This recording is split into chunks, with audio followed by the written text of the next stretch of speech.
My name is Emil Panzov and I run the label Filter. We're dedicated to promoting and placing groundbreaking new music. And I have been doing it for a very long time in this way or another. I have been a radio and club DJ for over 2 decades, and my radio show was called Filter. That's how everything started with this project. And after running the radio show for a long time, I realized it doesn't have much space left to go. It was time for something bigger. The only logical step to take was to start a label, and it was also by the same name, Filter. So after that, I guess one thing led to another, and Filter started growing in terms of genres, and our catalog started getting big in a very short time. We started being respected in the industry, and now have this aura of a cool indie label that has a very eclectic catalog with releases ranging from groundbreaking electronica through hard-hitting rock music and jazz and hip-hop. I'd like to think that the only common element of our releases is the quality of the music. And we started building our network of contacts in the music industry among music supervisors and decision makers in the industry. And we started getting successes in that field too. I guess first it was luck, and then it was word of mouth. And we started having placements in huge campaigns for brands like Philip Morris and Nike. The music from our releases is placed in shows on probably every big network in the world, on National Geographic, Discovery, MTV, CNN, in shows like CSI Las Vegas and Nikita. So we are very successful in that field too, and I hope Music X-Ray will help us to build on that in the future. This is a very hard question, and it is not very easy to point out one thing about music. We receive a lot of demos, and it is always something different that makes me like it. I guess the main thing is originality.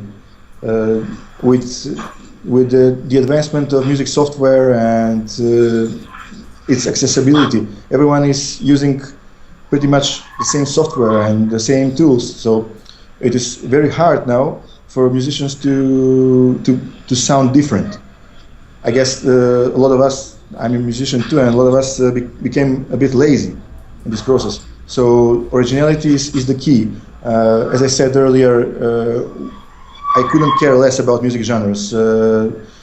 If it is good, it's good. Whether it's classical music or jazz, or originality is the main characteristic that really makes me like something, and probably the quality of the production. Sometimes maybe an unusual arrangement, but I think it is really lazy for an artist to send an unprofessionally produced demo today, because the equipment is very accessible. It takes really not a lot of effort to produce something sound to the level of the current commercial releases. We have two types of opportunities posted on Music X-Ray. The first one is when we are looking for music to release. And on that front, if we select the song, then we usually send our agreement, our terms to the artist, and from then on, if it is fine with them, and I would like to think that our agreement is one of the fairest in the music industry, then we proceed by planning the release, the cover art, the release date, and everything about it. The other type of opportunities we post on Music X-Ray are the ones for the licensed placements, and usually for those there are some more people involved in the decision-making process. And if we select a song, that means me and my team like the song and think it would work in the project. But we have to run it by the music supervisor or the producer.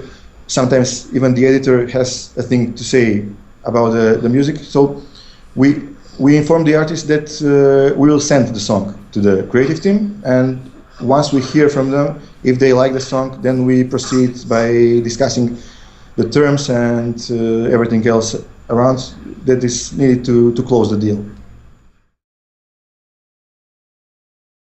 I mean, Music X-Ray was really like this huge gift to us, and I have to admit, I was testing it first from the artist side, because I'm an artist too, and I wanted to see how the whole experience works. And I put up some few of my own songs and submitted it to a couple of requests to see how things work.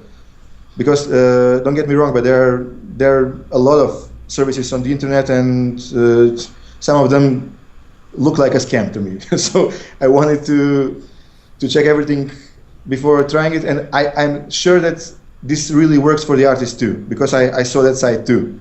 Then we started receiving a crazy amount of demos, some couple of hundreds every week. So it became very impractical to go through them all, because they were coming in our inboxes, via our Facebook page and through our SoundCloud account. And I have to say, most of them were not very good. So it started to get very time-consuming and complicated. And then we were starting looking for some service or a tool that will help us to do it in a more efficient way. When we found Music X-Ray, it was obvious from the start that everything is very good organized. The main thing is that the submissions go to their respective Dropboxes, and it is very easy to go to the submissions you want to listen to that day, because we usually work on 2 or 3 or sometimes more projects at the same time. So we would like to deal first with the submissions for the project that has the tightest deadline, and Music X-Ray makes it very easy for us. Also, another thing I noticed is that the demos received and submissions received through Music X-Ray are usually of a bigger quality compared to the demos we were receiving in the past. I guess it is due to the people using Music X-Ray. I mean, the artists Music X-Ray are usually the more ahead in their careers, and they tend to be more professional. So usually they are not wishful thinking submissions via Music X-Ray. There are a few, but they are really a minority here. So I love using Music X-Ray, and it has really helped us a lot to be much more efficient in our work.